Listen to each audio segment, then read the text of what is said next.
and they're all their Royal Highnesses. And I think, please, if you can make your question or comment short, so that we can, I would like to take the 2 questions, because you are the Royal Highnesses. But make it short.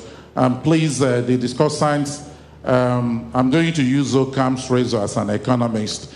If you go beyond a certain minute, I will respectfully ask you to make it short. Thank you. Igwe, if you do know. Oi. Thank you. Thank you very much.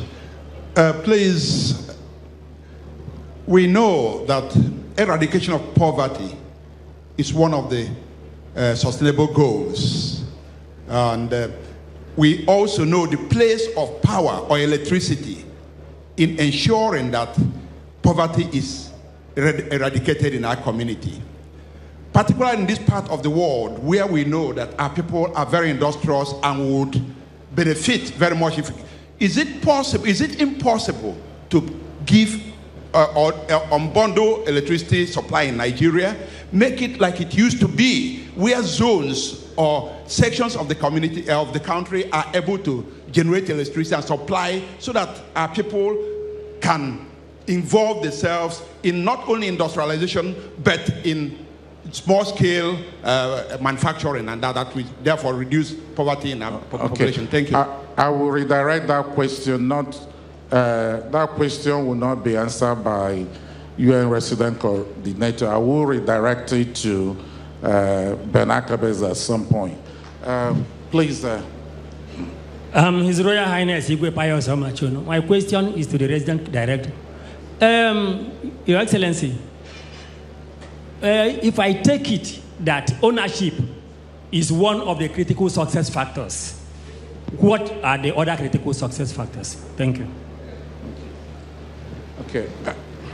Your Excellency, I was very happy when I heard about taking ownership. Incidentally, I'm one of the people who drive them back. You will be in your community, you see somebody doing a job. Where are you from? From Abuja. I said, have you seen the state? No way. So we are asking, how are you going to integrate this SDG in synergy with the state government? Not direct to the community. They must go through the state whatever. So I don't know how that plan is going to work, because some projects were delivered, you come, you see pit toilets and so on, you don't know who built it. Okay. So how are we going to make sure that this synergy is maintained? Thank you. Okay. I think, let me take as many questions as there are. I would like someone from Abogidi, please. I think after Abogidi, I think the royal fathers would have had their share of the questions, so that we can ask others to come. Abogidi, please.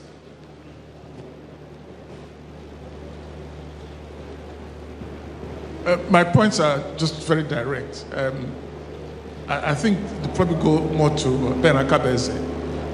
Educational policy and curriculum, I have a feeling there's a disconnect between that and economic planning, because we're producing a lot of graduates who are unemployed and unemployable.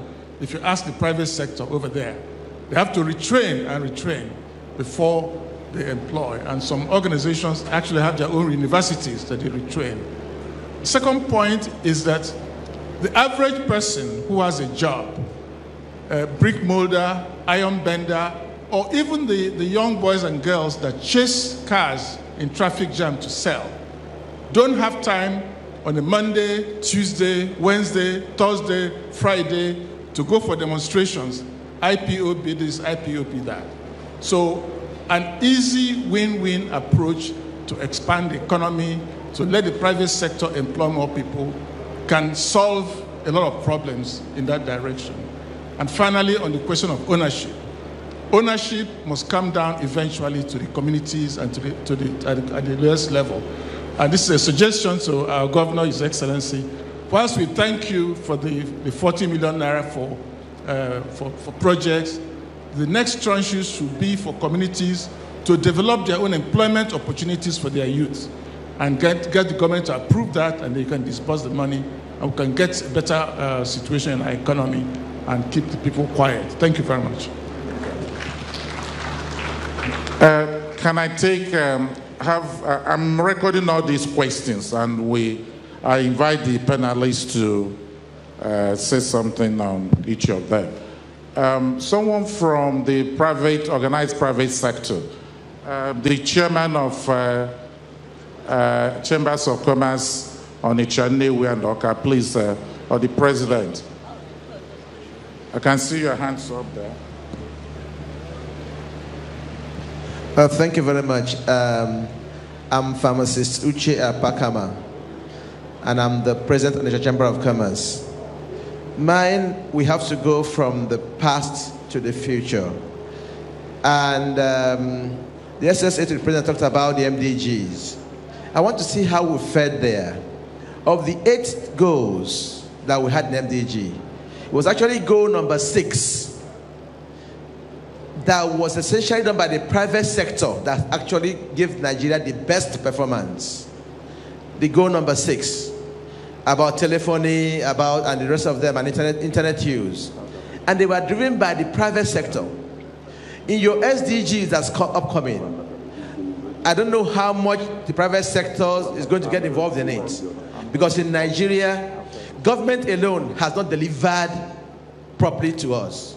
We hope that your SDG, I don't know what has the SDG, to ensure that we will succeed this time around, because out of 8, we only did well in 1, essentially. The other 7, we did poorly. Thank you. Okay. I'm going to pause at this point and get the panelists to address some of the questions. I may recast some of them, so to bring them back in line with the essence of the paper we've listened to.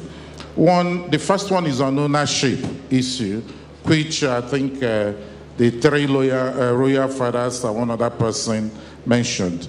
I would like the UN resident coordinator to address that, but I want him to address it in the context of what United Nations system has actually done to support, one, the transition from MDG to SDG, and in helping Nigeria prepare for this implementation framework.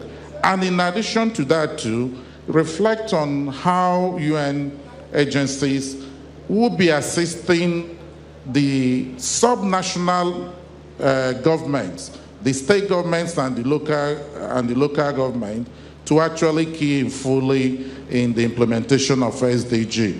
What you've done at the national level with the federal government is commendable, but at the subnational level, this issue of ownership is important. But a state like Anambra State too will be looking at UN and all the development partners to help us in the implementation of SDG. So can I invite you, sir, to deal with those questions first?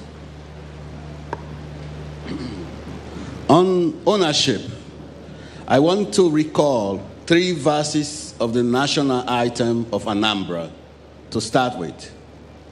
One of the verses, we are the only ones to make her brighter. 2, we are the only one to make her better. And 3, we are the only one to make Anambra shine. So that is the context. All what those 3 national anthems of Anambra is saying is a cry for ownership. It's a cry for national leadership, and it's a cry for national ownership. The starting point is to have a clear vision of development aspiration in Anambra, which I have been privileged to listen to the executive governor outlining his vision. Those visions should be able